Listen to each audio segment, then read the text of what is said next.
You've been told to never speak of this, that if you question it, you're wrong. If you notice it, you're dangerous. But Carl Jung saw it. He named it. He knew that behind the polished smiles and curated personas, there's something deeper, something darker, lurking beneath the surface of the feminine psyche.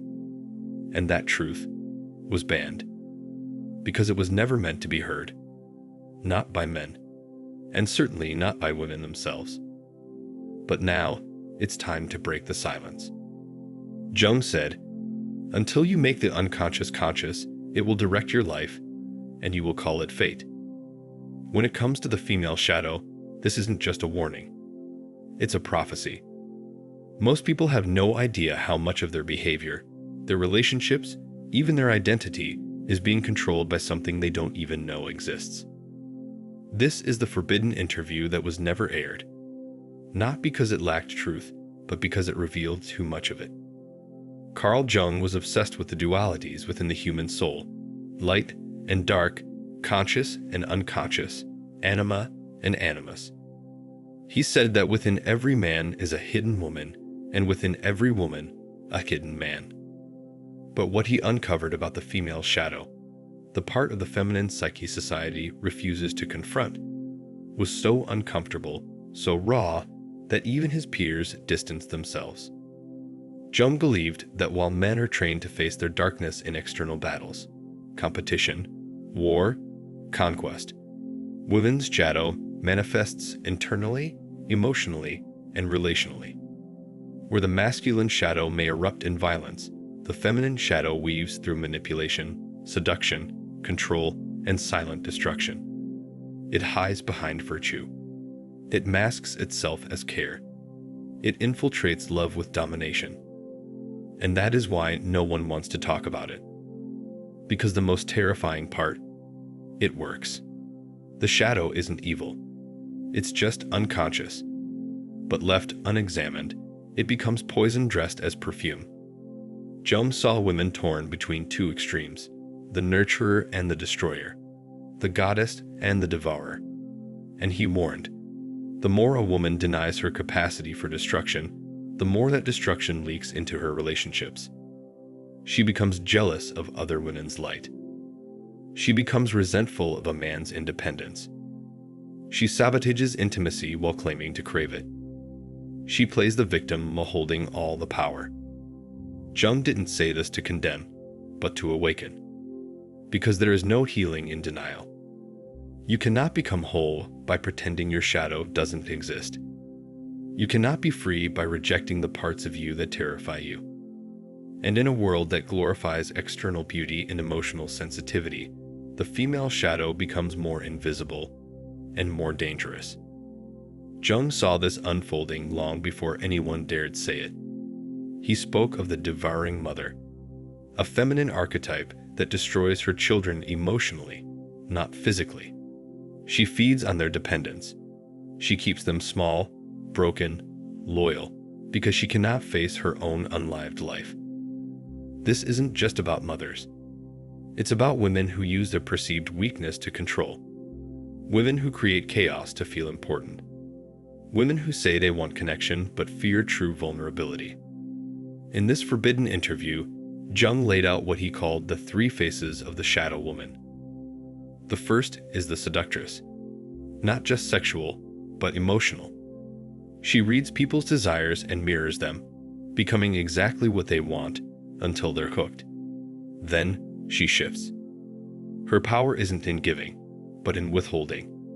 She thrives on your hunger, not your wholeness. She says, "I love you," but what she means is, "I need to be needed." Her love has strings. Her validation is a leash. The second is the manipulator. She doesn't fight. She infects. She uses guilt as a weapon, silence as a cage, and emotional chaos as a throne. She paints herself as the victim in every scenario. She never takes accountability. She gaslights, rewrites history, and isolates those who threaten her control. You'll think you're helping her, until you're drained, confused, and questioning your sanity. The third is the martyr. She sacrifices herself for everyone. but always makes sure you see it. Her suffering becomes her identity. Her wounds are currency, and she secretly resents the very people she's saving. She needs to be needed because without that role, she feels invisible. She doesn't want to be healed. She wants to be praised for surviving. These archetypes exist in the shadow of every woman, not because women are broken, but because they are human. And in the feminine psyche, the repressed shadow often grows stronger than the light, especially when no one is allowed to talk about it. Jung said that the real danger isn't the shadow. It's when the ego denies the shadow exists at all. That's when it takes over. And he warned, if a woman does not confront her own darkness, she will project it onto men, onto friends, onto the world. She will villainize others to avoid facing herself. She will say others are toxic when her wounds are the source. She will label boundaries as betrayal, and she will destroy good love with unconscious sabotage, then mourn its loss as if it was stolen from her. In this interview, which has been buried for decades, Jung was asked, what happens when a woman finally confronts her shadow? He said, she becomes unstoppable. Because once a woman integrates her darkness, once she acknowledges her capacity for control, for rage, for manipulation, she no longer needs to act it out. She stops playing games. She stops hiding. She becomes fully conscious.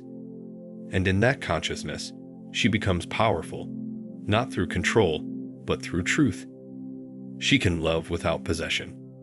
She can lead without ego. She can speak without wounding. She can be seen without performing. This is why it was forbidden. Because a conscious woman cannot be manipulated. She cannot be sold illusions. She cannot be used by systems that rely on her disempowerment. Jung believed that when a woman owns her shadow, she becomes whole. Not perfect, whole. And in a world that benefits from brokenness, that wholeness is a revolution.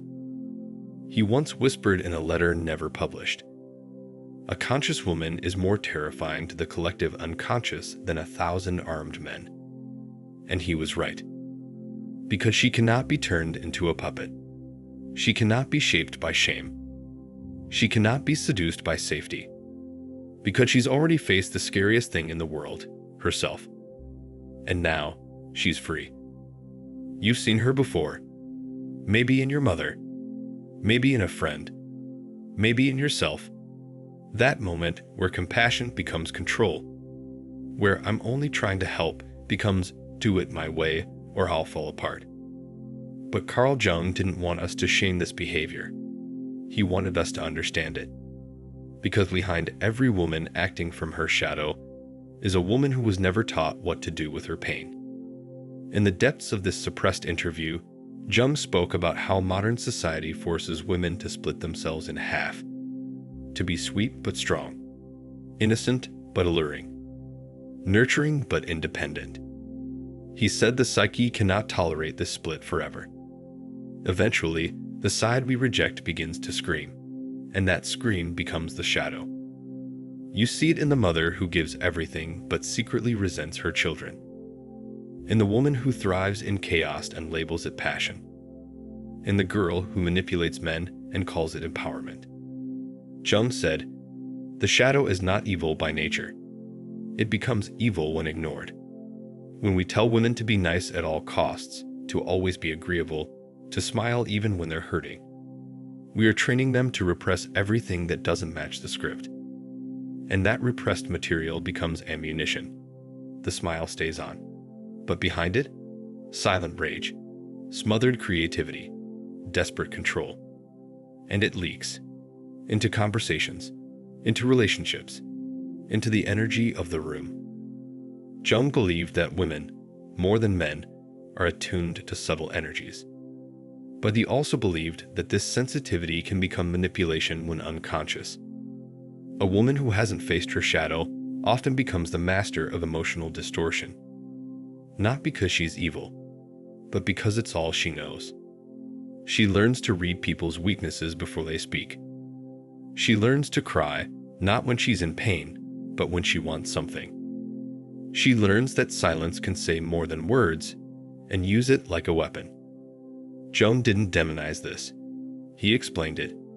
He warned that if women do not do the work of integrating their darkness, they'll unconsciously weaponize it. They won't even know they're doing it. And the worst part, no one will call it out, because society has made the feminine shadow untouchable. You can criticize a man's aggression, his violence, his ego. But criticize a woman's manipulation, her emotional sabotage, her spiritual bypassing. Suddenly, you're the problem. Jung predicted this cultural collapse. He called it the feminine possession of the collective, where society begins to worship the surface image of feminine energy, beauty, empathy, feeling, while repressing the deeper truths. In this state, the unconscious feminine becomes tyrannical. Not loud, but silent. Not violent, but pervasive. It smothers truth in the name of sensitivity. It cancels critical thinking in the name of being nice. It punishes those who speak with clarity, especially if that clarity disrupts comfort. And Jung's forbidden words pierced through that comfort like lightning. He said, "The woman who has not faced her shadow will sabotage the man who has faced his, because the light of consciousness is too bright for her. It reveals too much. It threatens the illusion she's built her identity around. And so she will attack the truth teller. She'll label him controlling, dangerous, unfeeling. She'll push away every man who sets boundaries and cling to the ones who enable her dysfunction. Because the shadow cannot survive in the light." Jung was asked, "Why do so many women reject strong men today?" He answered simply, "Because he demands their presence." A conscious man reflects the shadow back to her. He doesn't entertain the games. He doesn't chase the drama. He sees through the manipulation, and he doesn't reward it. That kind of man doesn't trigger her ego. He triggers her unhealed wounds, and that is terrifying. She will either rise to meet him, or run from him and call it empowerment. This isn't about blame. Jung didn't believe in blame. He believed in responsibility. He believed that transformation begins the moment we admit, "I've been acting from my shadow. I've been wearing masks. I've been hurting others because I couldn't face myself." That is where the power begins. But that takes courage. Because the woman who looks in the mirror and sees her own destruction, her manipulation, her control, her victimhood, has two choices: deny it or transmute it. Jung believed the feminine shadow was not a curse, it was alchemy waiting to happen. Inside the shadow lies incredible power, emotional intelligence, sensuality, intuition, fierce love. But it is buried beneath shame, conditioning, and fear.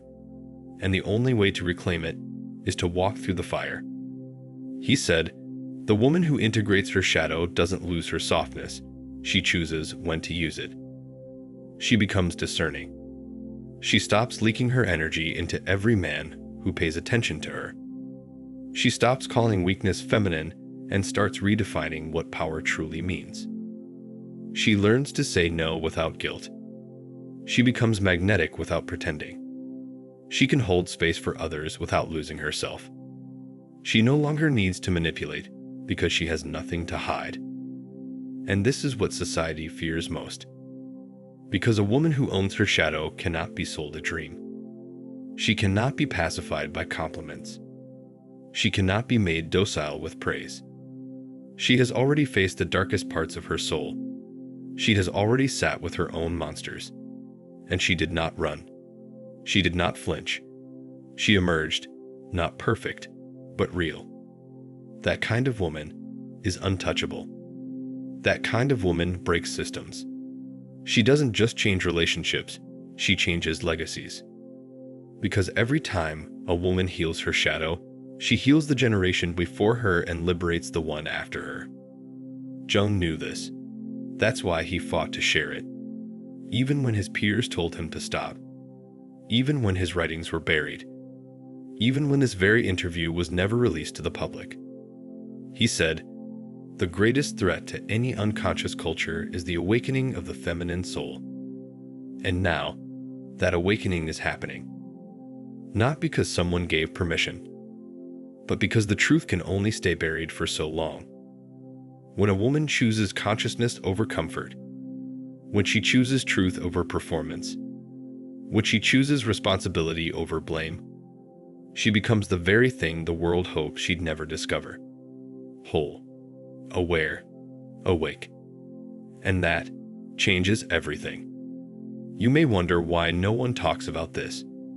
Why this depth of truth is nowhere in mainstream conversations about empowerment. Why Carl Jung's insights into the feminine shadow were hidden, buried, ignored. The answer is simple.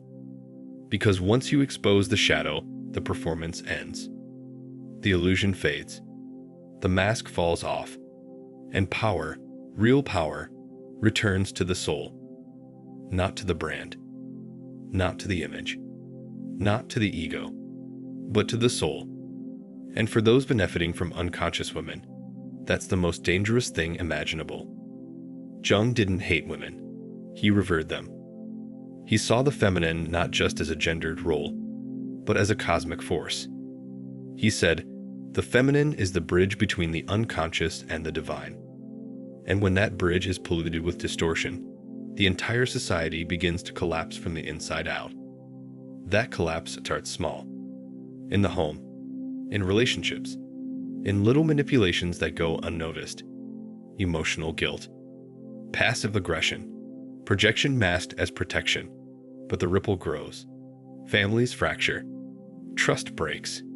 Men fear women. Women resent men. And the sacred polarity that once kept the world in balance begins to rot. It's no coincidence that this decay often begins in a woman who was trying to be perfect. Jung saw this often in his patients. Women who smiled through suffering. Women who gave until they bled emotionally. Women who had been taught their only worth was in being needed. These women didn't rage, not outwardly. But inside, there was a volcano. A war between the persona and the shadow. The good girl and the dark woman. The nurturer and the destroyer. And when these women were finally safe enough to speak their truth, the flood came. Jung didn't flinch. He sat in it. He listened. He helped them trace the pain back, not to their failures, but to their programming.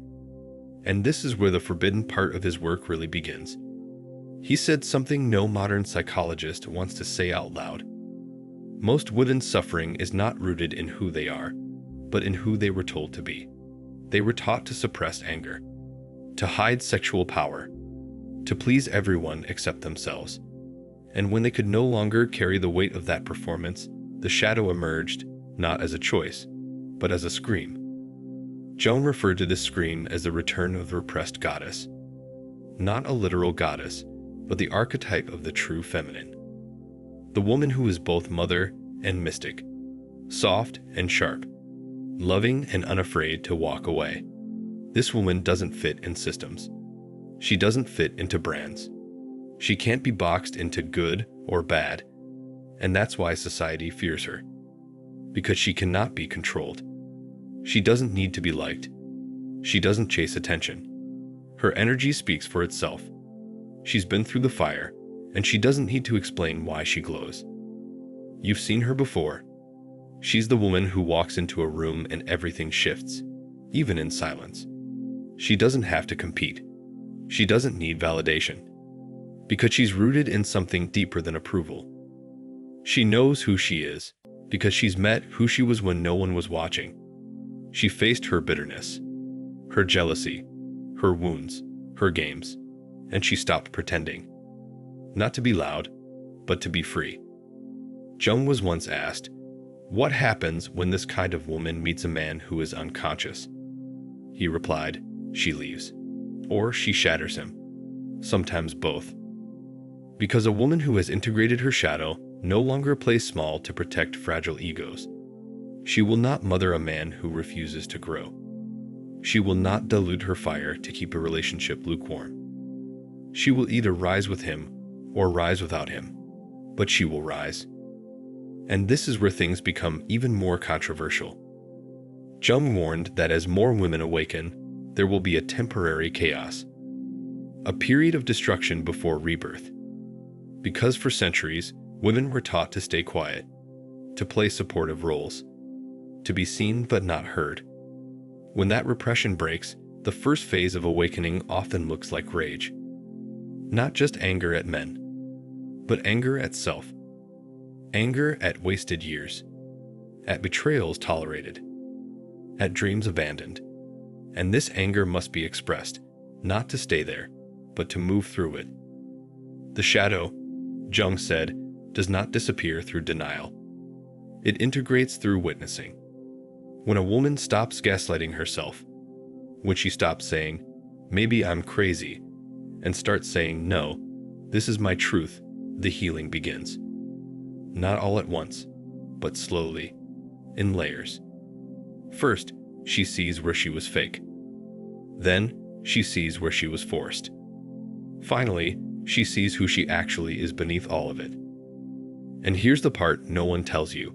It's lonely. Jung never romanticized the healing journey. He said transformation requires isolation. The woman who begins to awaken her soul energy often loses friends. She triggers family. She becomes too much for old lovers, because she's no longer available for surface-level love, for shallow conversations, for relationships based on roles. She doesn't want perfect anymore. She wants real, and most people don't know how to be that. But when she keeps going, past the loneliness, past the grief, past the urge to go back, something changes. She stops apologizing. She stops performing. And slowly, her energy begins to magnetize the world she was actually meant for. New friendships form, ones that don't require masks. Lovers appear, ones who don't shrink in the face of her light. And most importantly, her relationship with herself deepens. She becomes her own sanctuary. Jung said, "Wholeness is not achieved by cutting off the shadow, but by owning it as part of the self." That means that old wounds don't vanish. They become wisdom. The manipulation doesn't disappear. It becomes conscious communication. The trauma doesn't define her. It refines her. And that is the alchemy of feminine awakening. Turning the pain society gave her into power society can't take. The world doesn't need more perfect women. It needs more whole women. Women who are willing to face the shadow within and hold themselves through it. Women who stop pretending they've never been dark, because they've learned that only by facing the dark do you truly become the light. That's the truth Jung saw. That's the truth they tried to bury. But truth doesn't stay buried. And neither do the women who finally wake up to it. The most dangerous woman is not the loudest in the room. She's not the one demanding attention or fighting for space. The most dangerous woman is the one who knows her shadow, has faced it, and learned to wield it with grace. Carl Jung called this the individuated woman. She is not fragmented. She is whole. And her presence changes everything, not by force, but by frequency. Jung believed that when a woman accepts her contradictions, when she no longer tries to be only light or only soft, only nurturing or only strong, she becomes a force of nature. Because now, she isn't hiding. She isn't chasing. She isn't molding herself to be accepted. She simply is. And in that state of wholeness, her authenticity dismantles illusions just by existing. It's why people either adore her or avoid her. Because when you've met your shadow, you can see it in others. You can hear it in their silence, feel it in their presence. And you no longer get confused by pretty words or smiles that don't reach the eyes. You know what manipulation feels like, because you used to wear it like a second skin. You see the game. You just choose not to play. Jung warned that this kind of awakening would be misunderstood. The individuated woman would often be called cold, unreachable, intimidating. Not because she is, but because she refuses to dim herself to make others comfortable. Because she stopped betraying herself to earn approval. And because she's no longer addicted to being liked. Instead, she's loyal to truth. and truth has no need for decoration. When she speaks, she doesn't sugarcoat. She doesn't coddle. She doesn't offer false comfort. But what she says can heal, because it comes from depth, not performance. And that's why Jung saw her as vital to the evolution of human consciousness. He believed that only when women awakened to the power of their integrated self could men do the same. Because an awakened woman doesn't settle. She calls the men in her life up, not down. She doesn't manipulate through weakness. She inspires through presence. And she doesn't compete with other women. She amplifies them. She sees through the divide and conquer tactic society planted between women, and she rejects them. Because she knows, when one woman rises in truth, we all rise. But the path there is brutal. Jung spoke of the descent, the journey every soul must make into the underworld of the psyche. For women, that descent often begins when everything starts to fall apart. When the marriage breaks, when the betrayal is exposed, when the depression sets in, when she's tired of pretending. That's when the descent begins. And at first, it feels like death. Because it is, the death of the mask, the death of the need to be perfect, the death of every version of her that was built to survive, but not to thrive. In that descent, she meets the shadow not as a monster, but as a mirror, and she sees, maybe for the first time, that her rage was holy. Her sadness was sacred. Her darkness was not a flaw, it was a signal, a calling back to wholeness. But descent is not where the story ends. Jung insisted that the descent must be followed by the return to the world, but with new eyes. The return to relationships, but from self-honor. The return to life, but now as a sovereign being, not a suppressed one. This return is what society fears most. A woman who has returned from her own darkness is not easily deceived. She can smell manipulation before it speaks. She can feel dishonesty before it's confessed.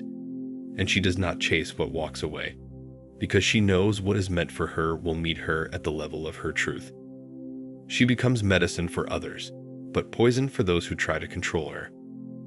Jung said that women like this would often walk alone for a season. Not because they are unlovable, but because most people have never met someone who doesn't need saving or fixing. Most people are still addicted to the performance of perfection. So when they meet a woman who has nothing to prove, they feel both awe and fear. Because what do you do with someone you can't manipulate? You either rise to meet them or run from them.